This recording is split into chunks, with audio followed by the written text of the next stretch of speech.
nothing is off limits in the show that reimagined the zombie drama genre. Welcome to WatchMojo.com, and today we're counting down our picks for the top 10 zombie kills from The Walking Dead. For this list, we're looking at AMC's hit show The Walking Dead and are choosing what we think are the most impactful, memorable, or just plain badass zombie kills of them all. Up to the season 5 midway point, that is. We fully expect even more gratifyingly gruesome kills in the future. And as always, if you aren't up to date on the show, a spoiler alert is most definitely in order. Number 10, Andrea's DIY. Problem, Dale? Oh, just a small matter of being stuck in the middle of nowhere with no hope of... The group's on the move, but a busted RV and a highway pileup stops them in their tracks. Cue the zombie horde. While almost everyone else hides beneath abandoned cars, Andrea and her dismantled gun are trapped in the camper's bathroom by one hungry walker. As she desperately struggles to keep him out, Dale manages to drop her a screwdriver. Remember, this was the premiere episode of Season 2, long before everyone was accustomed to getting up close and personal with the walkers. That sounds about right. But Andrea makes sure there's no return for this undead attacker, with several frantically aimed blows to the eye.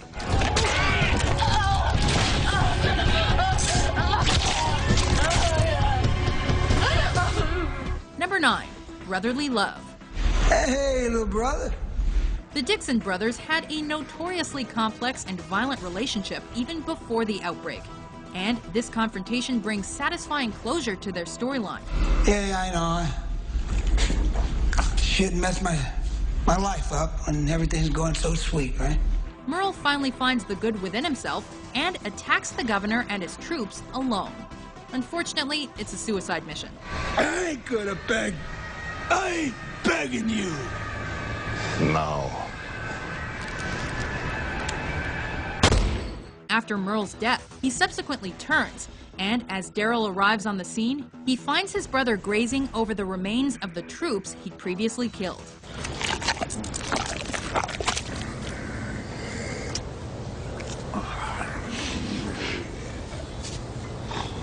Barely able to look at his undead brother before anger takes over, Daryl reduces Merle's head to a pulp. It's safe to say, expect more Daryl coming up.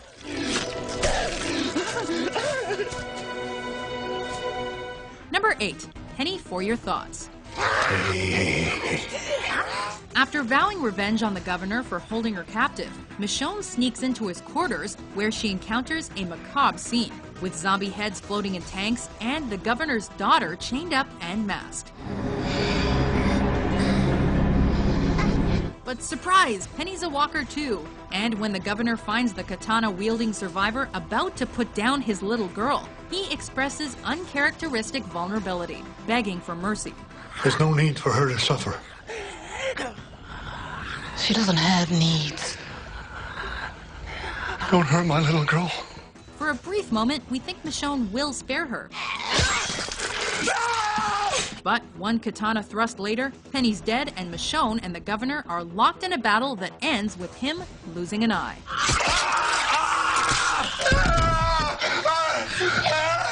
Number 7. Junk in the trunk. You hear that? Yeah, wild animals getting wild. That's a baby.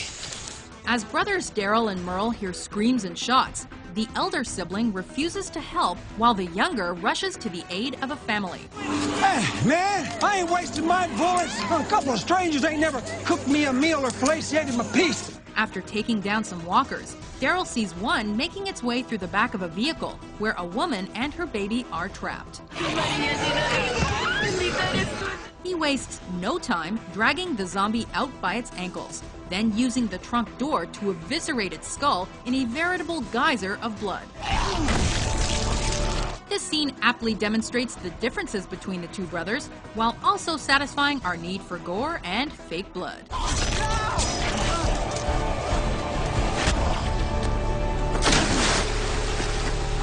Number 6. Bullseye. Sophia!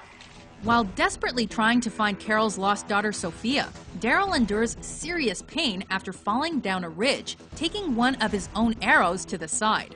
Son of a bitch! One attempt to climb to the top results in another fall and disturbing visions of his brother taunting him. Won't you pull that arrow out, dummy? Fortunately, Merle's less-than-kind words are exactly the motivation Daryl needs to fight the walker nipping at his boots. You his bitch now? I ain't nobody's bitch.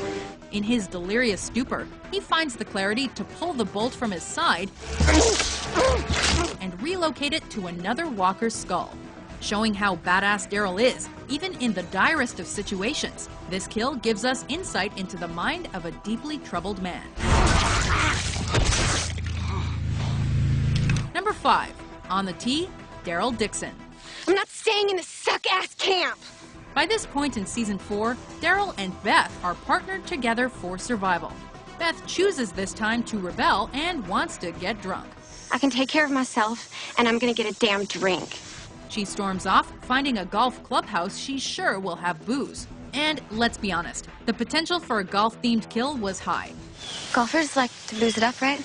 Daryl doesn't disappoint, as the pair is chased deep into the clubhouse by hungry walkers. With few weapons in sight, he grabs a club and downs one walker before launching into his swing, spraying zombie brains straight down the fairway and all over a bewildered Beth. After the apocalypse, maybe Daryl can join the PGA Tour. Beat up on walkers if that makes you feel better. I need to do this. Number 4. Little Girl Zombie. As is to be expected, many developments occur in the first episode of this series, setting us up for the roller coaster to come. But it's this execution that firmly establishes the horror and desolation that the zombie apocalypse has wrought. Little girl? I'm a policeman. For protagonist Rick Grimes, it must have particular resonance as his son Carl would have been much the same age. Still holding her teddy bear, the little girl zombie charges at Rick, forcing him to put a bullet in her head. An ambitious move for a pilot episode, this kill throws us headfirst into the world of The Walking Dead. Number 3. Maggie shows a walker the way. It says sanctuary. That's just another reason to try. The group is devastated at losing their relatively comfortable home at the prison and are trying to make their way towards Terminus. Terminus. When we were out on the run to the veterinary college, we heard a message about this on the radio. And at this point, everyone's got problems, but perhaps no one more so than Maggie. Distraught at the idea that she may never see Glenn again, she takes out her frustrations on an ambushing pack of walkers. On this occasion, a street sign is a more than suitable weapon, making quick work of several walkers' heads.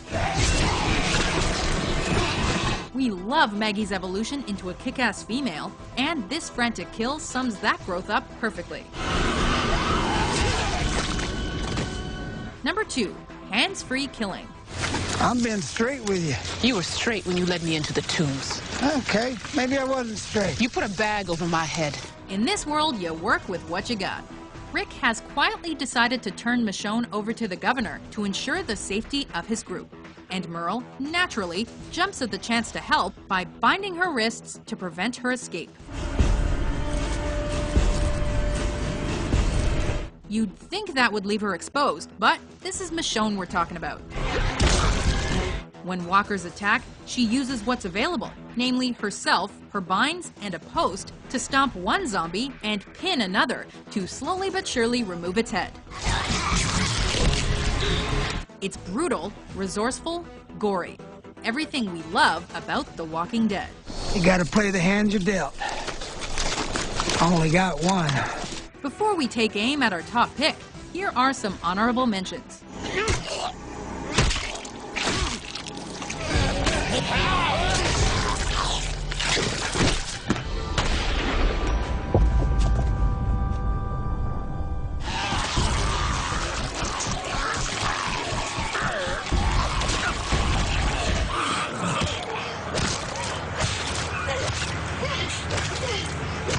Number 1. Carl shoots Shane. So this is where you plan to do it? It's a good place as any. Rick and Shane's progressively volatile relationship finally culminated with this scene. You really believe they're gonna buy whatever bullshit story you cook up? With Shane growing increasingly unhinged, he moves to kill Rick and take back control of the group. Why? Why now? But our protagonist foils his former best bud's power grab, stabbing Shane straight through the heart. Carl arrives to see his father kill his surrogate dad and points his gun in Rick's direction.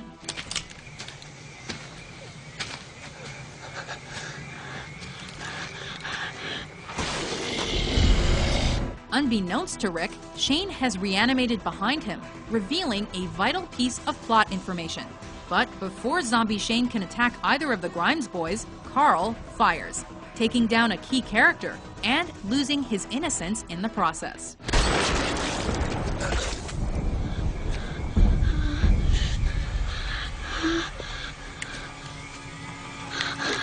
Do you agree with our list? I wish I had something better to say, something more profound. Which Walking Dead zombie kill did you think was the most badass? For more gory top 10s published every day, be sure to subscribe to WatchMojo.com.